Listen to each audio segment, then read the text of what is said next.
All right, welcome back to The Edge. All right, we've gone through the boys' basketball teams. Time now to look at the girl teams. Doug Ritchie's still with us. Some real powerhouses, really, when it comes to the girls, Doug. And you see that a lot in the girls' sports where you have kind of a nice confluence of athletes, and suddenly some teams get really, really good. Yeah, we got a bunch of them. Pulaski doing real well in the FRCC.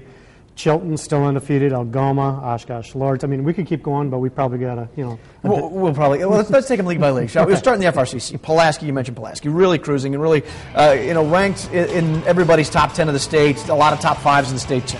Yeah, and they're not a team that has one explosive player. Brooke Laritz, their 6'1" centers, their best player, about 13 a game. But they got a lot of different kids that can do it, and they play really good defense. And as well as they've played, they don't have the FRCC wrapped up. They got a one-game lead over Notre Dame. They finished the season at Notre Dame, so as well as they've played, unfinished business.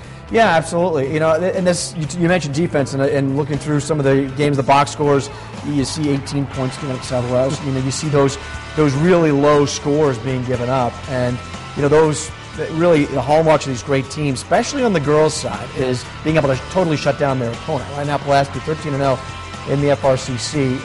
Notre Dame still at 11-1. Do not go to sleep on Notre Dame or De Pere and Sheboygan North. De Pere, obviously, they've got a lot of they've got some athletes, and they've also got the experience. Yep, they do, but they're two back, so they need Notre Dame to be Pulaski. They need someone else to knock off Pulaski. But you look at that top four, that's a tough league. I've seen all those teams, they're all really good. It's a really good league, top heavy. All right, time to head to the FEA. As we see three teams tied in the top of the lead, a fourth just a game back. Really up for grabs here in the next couple of weeks. You talk teams like Appleton North and Oshkosh West, Kimberly, really some great teams here. Yep, they've all beat each other. West a couple weeks ago, undefeated, 2-game lead, gone. Now they got to roll up their sleeves, deal with North, deal with Kimberly. Anybody standing out to you between these teams, especially these three at the top?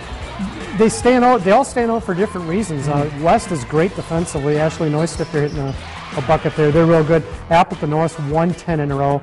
Kimberly, a few troubles early. Now they're playing well with Kyra Vanden, who will lead the way. And what about Fond du Lac? That's a team that in the northern part of Review area they don't see very often. Yep. But still, another team that has really they're sticking with it here. Might have the best player in the league, Hope Bonlander, 16 a game.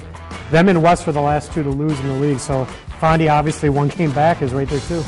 All right, well, we move now to the Eastern Valley. Not quite as crowded as the FEA, more of a two-team race right now. Xavier and Freedom, Doug. And, we mentioned Freedom on the boys' side as being maybe a little underrated. How about Freedom here on the girls' side? They do lead the way here just barely by about a half a game over Xavier. Yeah, they're not underrated. They win 20-some games a year. And, there's something I'm smelling right now, and it might be a game of the week.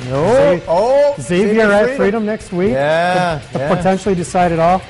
Xavier got him the first time, now Freedom wants him back, and Freedom just does a great job. Katie Gonnery, the Kolb kids, Aaron Higgins, Andrea Ziggers. I mean, they got a lot of different kids that do it, but it starts with Gonnery. Again, a really good inside-outside team. Freedom real good. It likes to go up and down. Yeah, and likes to run the floor for sure. So Freedom Xavier, it could be one to keep your eye on coming up this week. All right, we're going to head to the Bay now, and it seems Luxembourg Casco maybe has the best teams since the Pro Athletic Joyce area. I saw those teams. And I remember those teams back in the early 2000s. Porath and Lee Joyce could fill it up, and there's a girl, number 45 there, JVP. It's easier to say that than Janelle Vanderplas. Well, it's the Kelsey Janelle show, really. Yeah, I mean, those two have really been doing it here.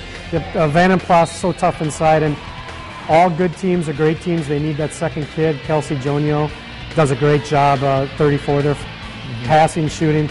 They're going to be really, really hard to beat. Well, and the key in this team is pumping the ball inside to Janelle, and she's able to really control the inside, and she's been able to do that all year long. New London, Denmark, Conto Falls, all those teams kind of still in there in that second level.